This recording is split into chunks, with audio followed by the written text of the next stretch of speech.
So hello everyone. Just like all of you, I'm stuck at home and I've been doing some home repairs.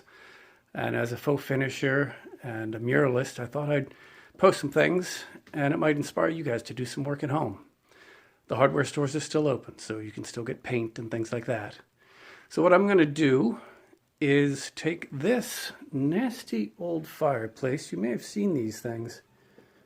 They're very popular in South Philly. They're fake. You know, you can literally pick this up. It's heavy as hell, but you can pick it up, and that's what happened. Someone was getting rid of it, and I grabbed it. What I'm going to do is a hammered copper facade on this, and I'm going to show you how that is done. All right, so we're in my very messy basement. And what we do to begin is just cut out from MDF the shape of the front of the fireplace. Again, this is MDF. Be careful cutting this stuff. It is very fine particulates and they can get into your lungs. And certainly in this day and age, you want to take care of your lungs. So wear a mask, particularly if you're sanding, and you do want to sand these things. I have three pieces.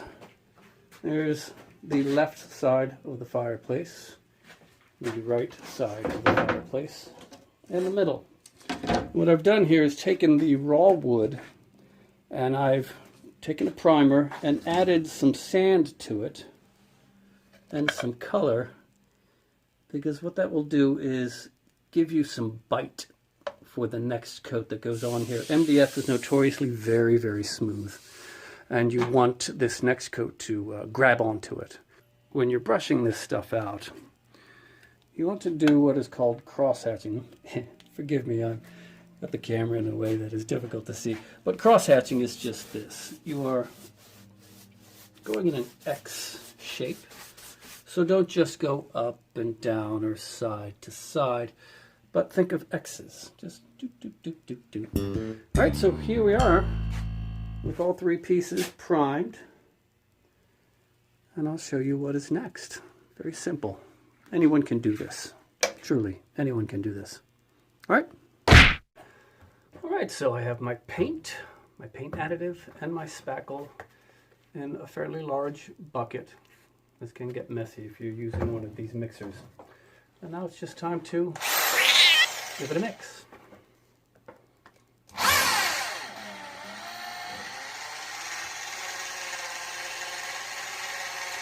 I notice when I'm watching YouTube videos that there are several that show you every moment of the project. I don't think that's necessary for you to watch me mixing paint and spackle. So let's get to the more interesting stuff.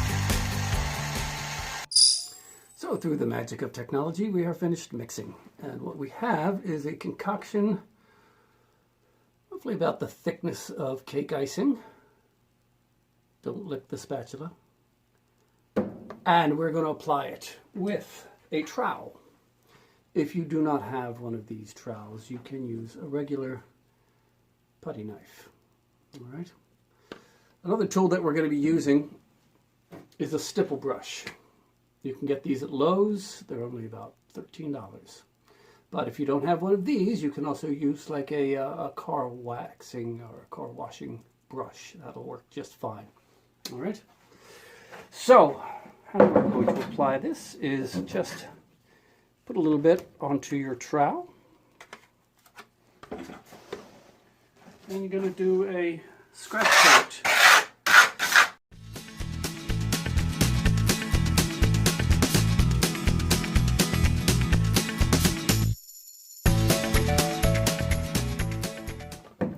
While it's still very wet, so you want to work a little quick, take your stipple brush and just pounce on top of it. So again, we're going to take our mix. Make sure you can see me. And just get some onto our trowel. And spread it about. Being sure to cover every nook and cranny.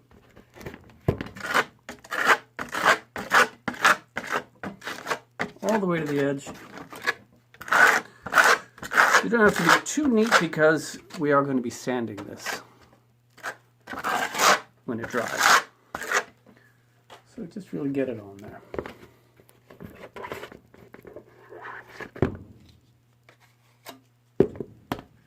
You can really hear that sand aggregate underneath as I scrape, yes?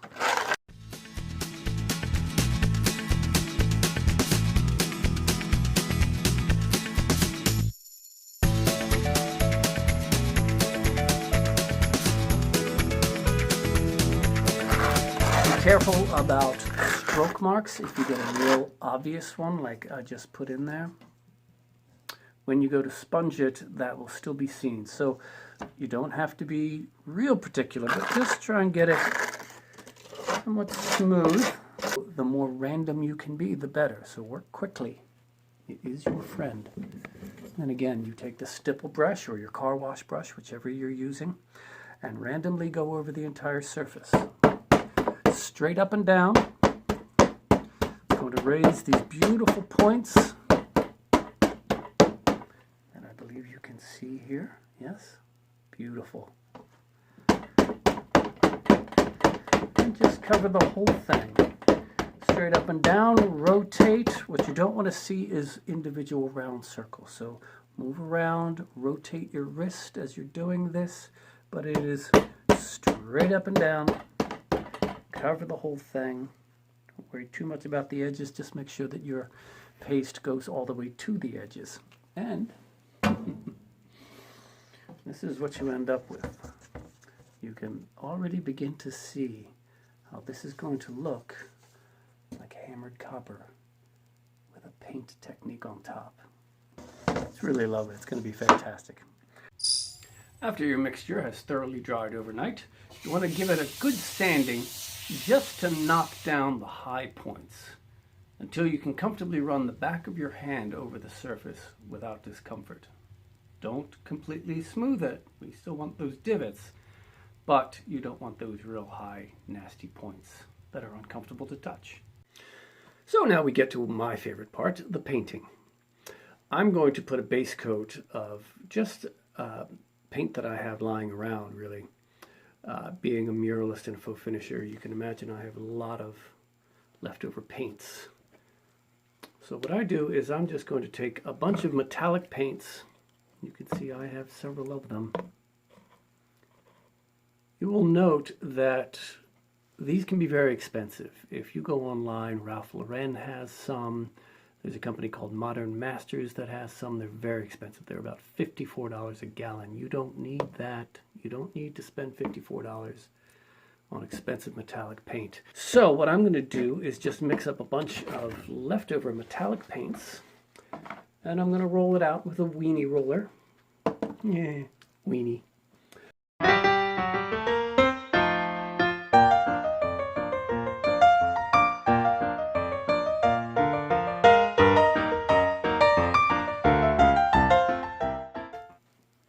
And you're beginning to see what this metallic look is going to look like in your final result. So I have my base coated gold MDF now mounted to the front of the fireplace.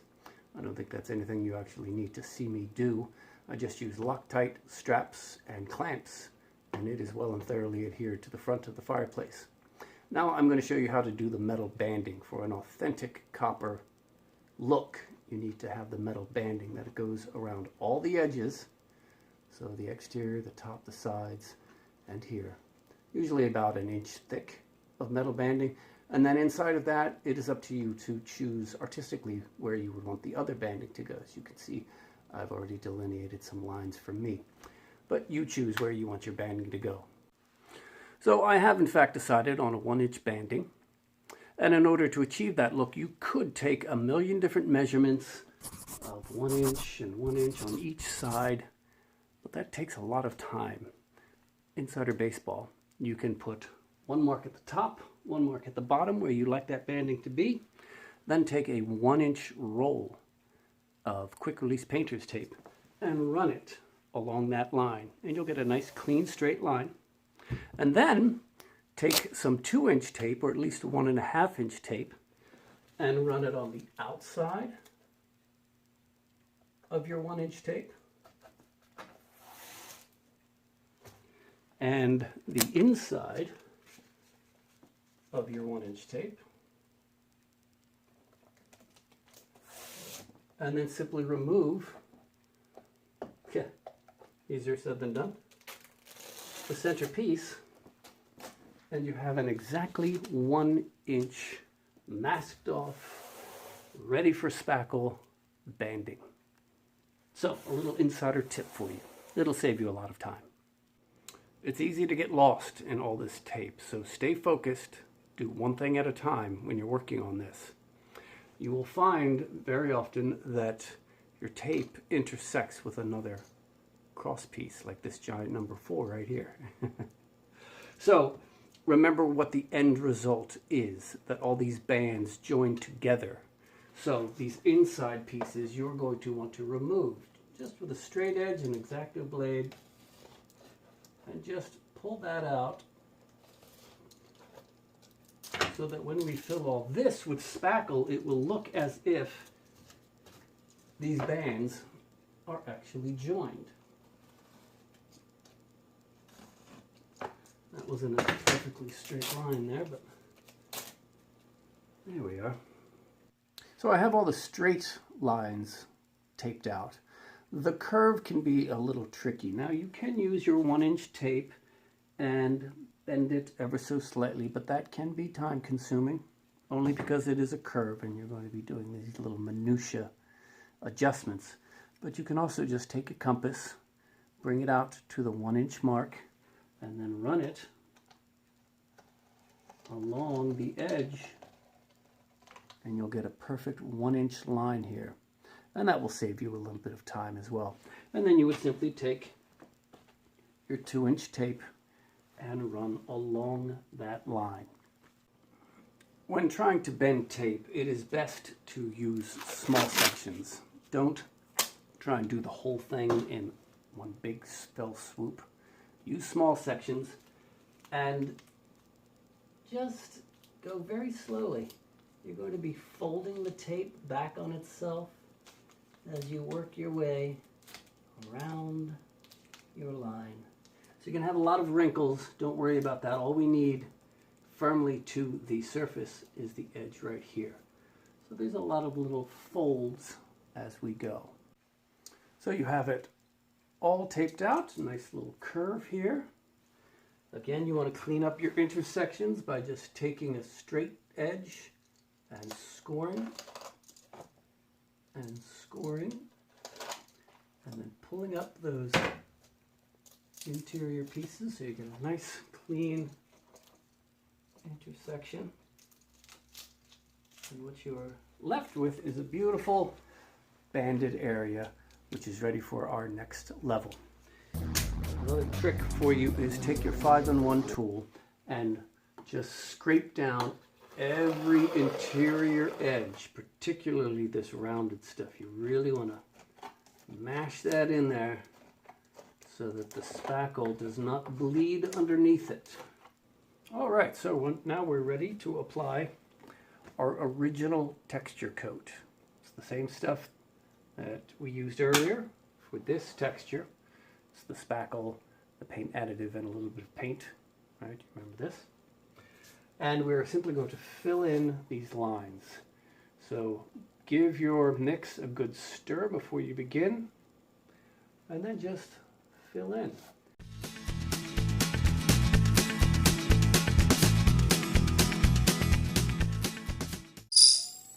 I have applied 2 coats to the banding, allowing time to dry in between each. And then I pulled my tape. In order to really put the fine point on this trompe l'oeil, fool the eye, we're going to make it look as if this band is actually running underneath this band and all of these bands. And we're going to do that by simply taping off around the band.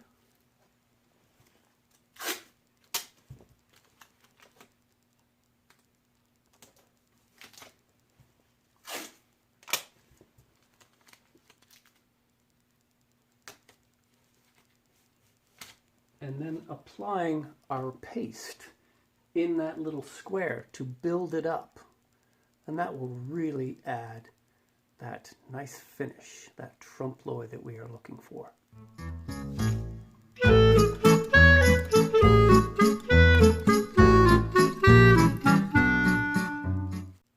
So I have pulled my tape from the joints and I have sanded the entire banding.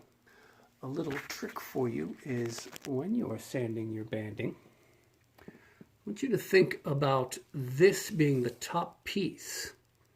So I have left this sharp edge where this band goes underneath this band, and I have heavily sanded the edges of this so that it tapers over. And you really get that effect that one band is going under another. All right? Now it is time for you to decide, what do I want this to look like? You have a million different options. You can choose the entire thing to look like hammered copper.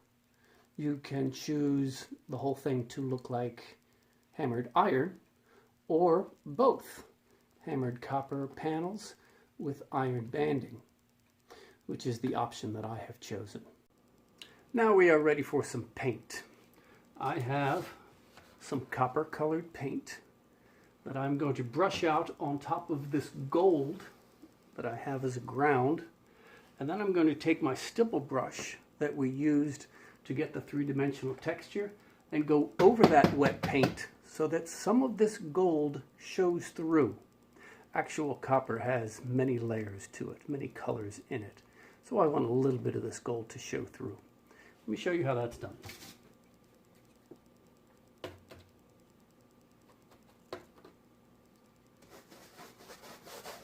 Just get it on there.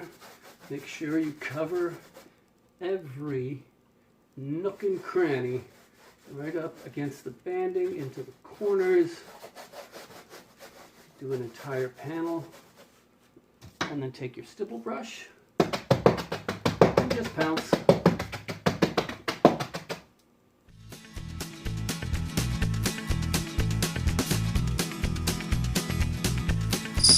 I have allowed my paint to dry thoroughly overnight. And now it is time to decide, what do I want the rivets to look like? You can go online and check out upholstery tacks. There are a million different variations that you can choose from. I have chosen for the run of the banding to be these very small, difficult to see, pointed nail heads. And for the intersections, I have chosen something considerably beefier, a black wrought iron, which should be very lovely. If you're doing this technique on a wall, you can just hammer the upholstery tacks right through this substrate and into your sheetrock. But if you recall, the back of this fireplace for me is concrete, so I had to saw all the stems off of these nails. A bit time consuming, but can't hammer into concrete. All right, now you just have to measure out how far you want each one of these rivets to go. I have chosen 2.5 inches, which is a really nice look, very realistic. Just bear in mind that however many you choose to put in, you're going to be hammering in all of those. So if you're doing an entire wall, just bear in mind you might want to space these rivets out for time's sake. So I've got my rivets on, and I think it looks fantastic. You could conceivably stop right here. If you like that brand new, right out of the forge look, sort of a modern take on this, you could stop right here.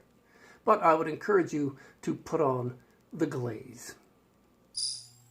For our top glaze, I have taken 4 ounces of glazing liquid, and to that added 1 ounce of water, 2 teaspoons of raw umber, and 2 teaspoons of black, and given it a good mix, and you end up with a very dark brown color. So I'm going to apply that glaze with the weenie roller. Yeah.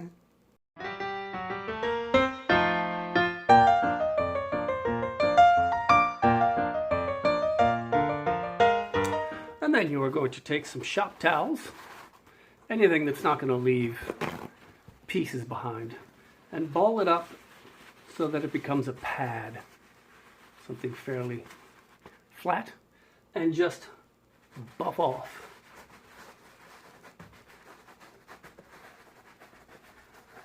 Until you get the color that you like.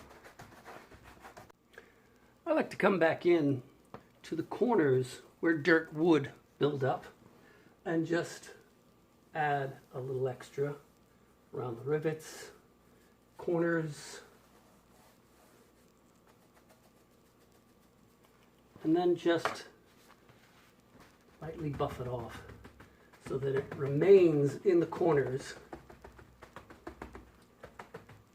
and that just adds a little depth.